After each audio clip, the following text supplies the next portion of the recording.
Bom, antes da gente responder essa pergunta, a gente precisa entender melhor o que é investir na Bolsa de Valores. Muitas pessoas acham que investir na Bolsa de Valores é uma coisa só, mas na verdade tem muitas coisas dentro do que se chama investir na Bolsa de Valores. Não é? Dentro da Bolsa de Valores, você pode investir em fundos imobiliários, o que seria quase a mesma coisa do que você comprar um imóvel e lucrar com o aluguel desse imóvel. Não é? Dentro da Bolsa de Valores existe você comprar ações de uma empresa, o que seria o equivalente a você se tornar um sócio de uma empresa e lucrar com os dividendos que essa empresa irá ter ao longo dos anos. Mas também dentro da Bolsa de Valores existem coisas como, por exemplo, o day trade, não é? As pessoas que ficam ali o dia inteiro comprando e vendendo ações no mesmo dia, querendo obter lucro rápido ali naquele dia. Ou então até as opções binárias, não é?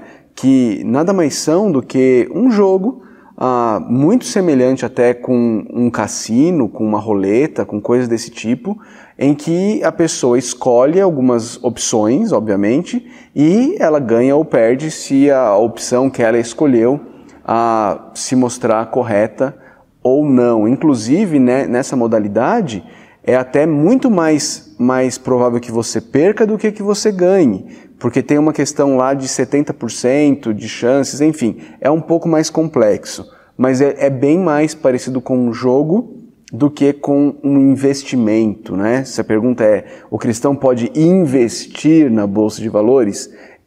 Day trade e opções binárias são muito mais parecidos com um jogo do que com um investimento, tá?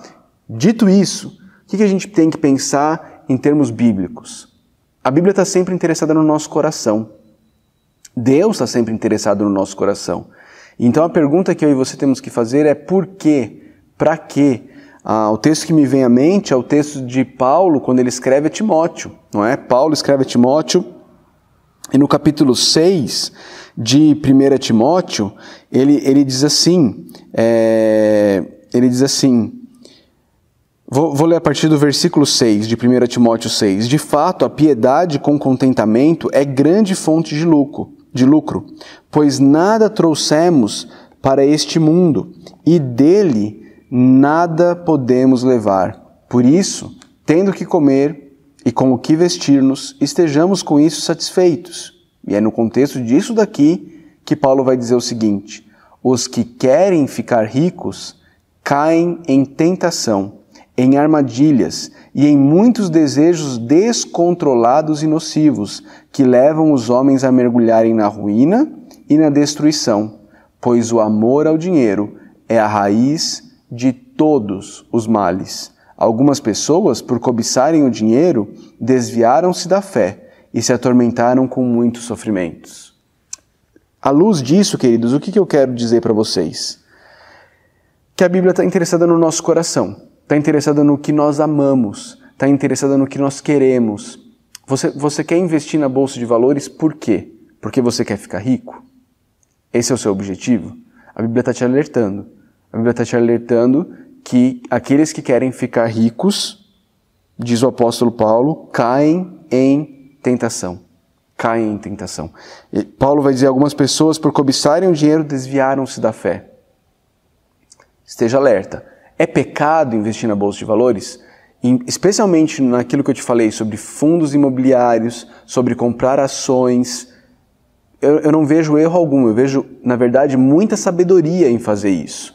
Quando? Quando você já tem um sustento mensal do seu trabalho, quando você já tem um fundo de reserva de emergências, quando você já se capacitou, e porque você se capacitou, hoje existe um extra, um ganho a mais, você já está sendo generoso com as pessoas e ainda assim você tem uma sobra. E você pensa, eu preciso me preparar para quê? Para que na minha velhice, quando eu deixar de ter as minhas entradas, eu possa ter um dinheiro que supra as minhas necessidades e me permita continuar suprindo a necessidade dos outros. Isso é sabedoria. E nesse sentido, a Bolsa de Valores pode ser muito útil. Se você tiver um pensamento de longo prazo e tiver um pensamento de suprir as suas necessidades e suprir a dos outros, que é o que Paulo fala que a gente deve fazer lá em Efésios 4. Ele diz, aquele que furtava, agora não furte mais, antes trabalhe para que tenha com o que suprir a necessidade dos outros. É isso. Se é essa a mentalidade, eu preciso me preparar, eu preciso me organizar para que quando eu não tiver mais entradas, que eu não tiver mais força para o trabalho, eu não tiver mais forças para conseguir o meu sustento, eu possa ter investido em empresas sólidas, empresas confiáveis, para que o rendimento dessas empresas possa me dar renda lá na frente, quando eu não tiver mais condição de trabalho. E a partir dessa renda eu possa me sustentar e possa continuar sendo generoso e suprindo a necessidade daqueles que estão ao meu redor também. É mais ou menos assim que eu penso em relação a finanças, em relação ao investimento em bolsa de valores. Sonde o seu coração. Você está querendo ficar rico sem esforço? Você está querendo ficar rico jogando joguinho? Se é isso, meu irmão, o problema não é nem o joguinho, o problema é o seu coração. O problema é que você é um ganancioso, você é alguém que tem cobiçado o dinheiro. E aí você tem um problema. E esse problema pode ser na bolsa, pode ser no cassino, pode ser no roubo, pode ser na sonegação de impostos, enfim. Ele pode se manifestar de diversas formas, mas o problema é no teu coração. Que Deus nos ajude.